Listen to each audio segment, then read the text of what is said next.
unless he understands his business, and nobody can understand his business thoroughly unless he learns it by personal application and experience. A man may be a manufacturer. He has got to learn the many details of his business personally. He will learn something every day, and he will find he will make mistakes nearly every day. And these very mistakes are helps to him in the way of experiences, if he but heeds them. He will be like the Yankee tin pedlar, who, having been cheated as to quality in the purchase of his merchandise, said, "All right, there's a little information to be gained every day. I will never be cheated in that way again." Thus a man buys his experience, and it is the best kind if not purchased at too dear a rate. I hold that every man should, like Cuvier, the French naturalist, thoroughly know his business. So proficient was he in the study of natural history that you might bring to him the bone or even a section of a bone of an animal which he had never seen described, and, reasoning from analogy, he would be able to draw a picture of the object from which the bone had been taken. On one occasion his students attempted to deceive him. They rolled one of their number in a cow skin and put him under the professor's table as a new specimen. When the philosopher came into the room, some of the students asked him what animal it was. Suddenly the animal said, "I am the devil, and I am going to eat you." It was but natural that Cuvier should desire to classify this creature, and examining it intently, he said, "Divided hoof, graminivorous. It cannot be done."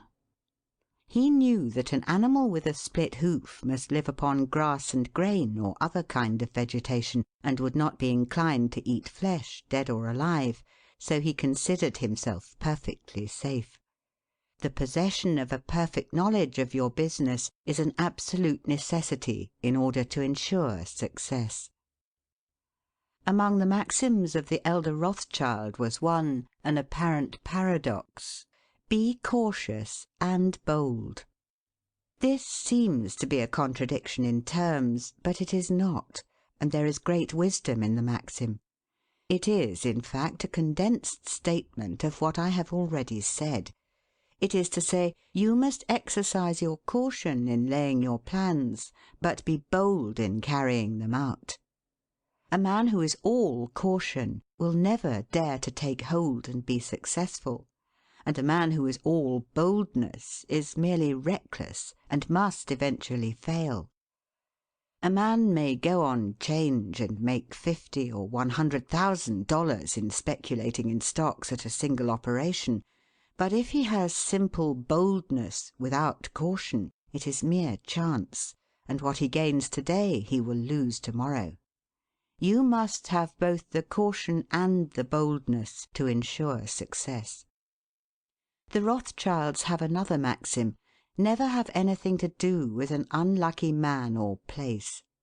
That is to say, never have anything to do with a man or place which never succeeds, because, although a man may appear to be honest and intelligent, yet if he tries this or that thing and always fails, it is on account of some fault or infirmity that you may not be able to discover, but nevertheless which must exist.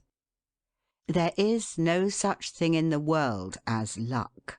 There never was a man who could go out in the morning and find a purse full of gold in the street to-day, and another to-morrow, and so on, day after day. He may do so once in his life, but so far as mere luck is concerned, he is as liable to lose it as to find it. Like causes produce like effects. If a man adopts the proper methods to be successful, luck will not prevent him. If he does not succeed, there are reasons for it, although perhaps he may not be able to see them. Use the best tools. Men in engaging employees should be careful to get the best. Understand, you cannot have two good tools to work with, and there is no tool you should be so particular about as living tools. If you get a good one, it is better to keep him than keep changing. He learns something every day, and you are benefited by the experience he acquires. He is worth more to you this year than last, and he is the last man to part with, provided his habits are good and he continues faithful. If, as he gets more valuable, he demands an exorbitant increase of salary, on the supposition that you can't do without him, let him go. Whenever I have such an employee, I always discharge him. First, to convince him that his place may be supplied, and second, because he is good for nothing if he thinks he is invaluable and cannot be spared. But I would keep him, if possible, in order to profit from the result of his experience. An important element in an employee is the brain. You can see bills up, hands wanted, but hands are not worth a great deal without heads. Mr. Beecher illustrates this in this wise. An employee offers his services by saying, "I have a pair of hands and one of my fingers thinks." "That is very good," says the employer. Another man comes along and says he has 2 fingers that think. "Ah, that is better." But a third calls in and says that all his fingers and thumbs think. That is better still. Finally, another steps in and says, "I have a brain that thinks. I think all over. I am a thinking as well as a working man." "You are the man I want," says the delighted employer. Those men who have brains and experience are therefore the most valuable, and not to be readily parted with.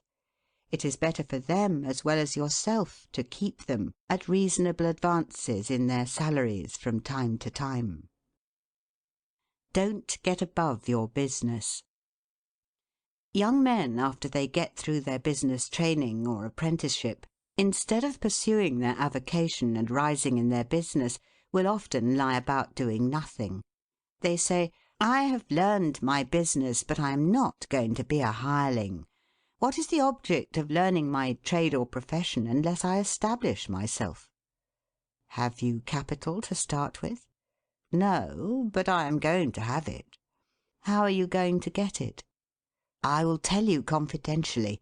I have a wealthy old aunt, and she will die pretty soon, but if she does not, I expect to find some rich old man who will lend me a few thousands to give me a start. If I only get the money to start with, I will do well. There is no greater mistake than when a young man believes he will succeed with borrowed money. Why? Because every man's experience coincides with that of Mr. Astor, who said it was more difficult for him to accumulate his first $1,000 than all the succeeding millions that made up his colossal fortune. Money is good for nothing unless you know the value of it by experience. Give a boy $20,000 and put him in business, and the chances are that he will lose every dollar of it before he is a year older. Like buying a ticket in the lottery and drawing a prize, it is easy come, easy go. He does not know the value of it. Nothing is worth anything unless it costs effort. Without self-denial and economy, patience and perseverance, and commencing with capital which you have not earned, you are not sure to succeed in accumulating. Young men, instead of waiting for dead men's shoes, should be up and doing, for there is no class of persons who are so unaccommodating in regard to dying as these rich old people, and it is fortunate for the expectant heirs that it is so. 9 out of 10 of the rich men of our country today started out in life as poor boys, with determined wills, industry, perseverance, economy, and good habits. They went on gradually, made their own money, and saved it, and this is the best way to acquire a fortune. Stephen Girard started life as a poor cabin boy and died worth $9 million. A.T. Stewart was a poor Irish boy. Now he pays taxes on $1.5 million of income per year. John Jacob Astor was a poor farmer boy and died worth 20 millions. Cornelius Vanderbilt began life rowing a boat from Staten Island to New York. Now he presents our government with a steamship worth $1 million, and he is worth 50 millions. There is no royal road to learning, says the proverb, and I may say it is equally true, there is no royal road to wealth. But I think there is a royal road to both. The road to learning is a royal one.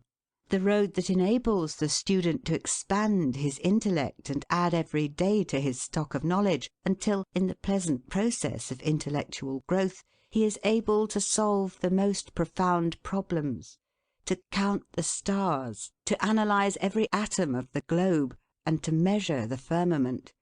This is a regal highway, and it is the only road worth travelling. So in regard to wealth. Go on in confidence, study the rules, and above all things, study human nature.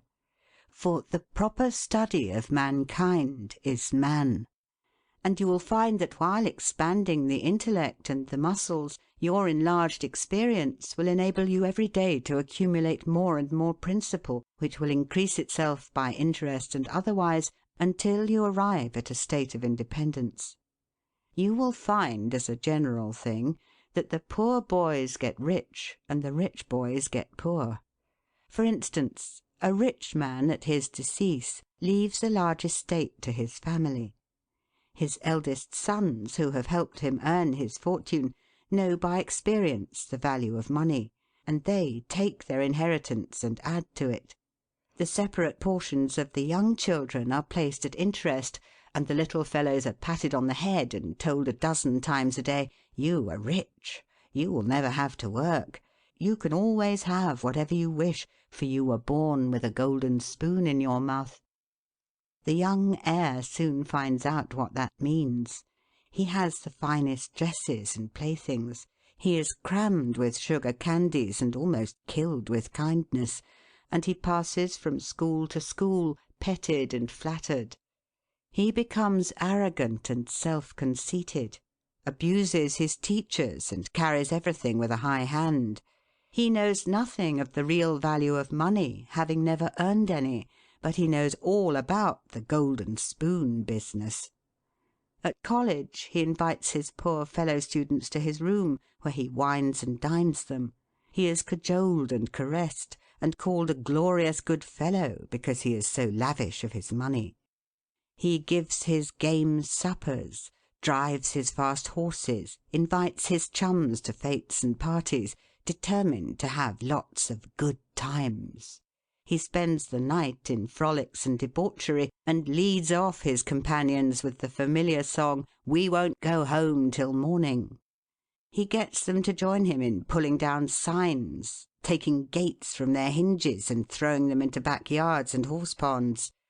If the police arrest them, he knocks them down, is taken to the lock-up, and joyfully foots the bills.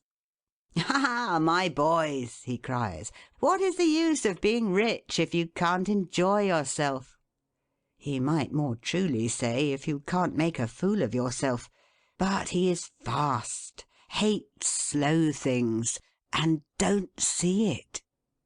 Young men loaded down with other people's money are almost sure to lose all they inherit, and they acquire all sorts of bad habits which in the majority of cases ruin them in health, purse, and character.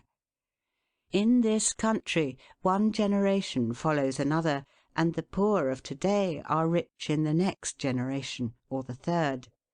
Their experience leads them on, and they become rich, and they leave vast riches to their young children. These children, having been reared in luxury, are inexperienced and get poor. And after long experience another generation comes on and gathers up riches again in turn. And thus history repeats itself, and happy is he who by listening to the experience of others avoids the rocks and shoals on which so many have been wrecked. In England the business makes the man. If a man in that country is a mechanic or working man, he is not recognised as a gentleman. On the occasion of my first appearance before Queen Victoria, the Duke of Wellington asked me what sphere in life General Tom Thumb's parents were in. His father is a carpenter, I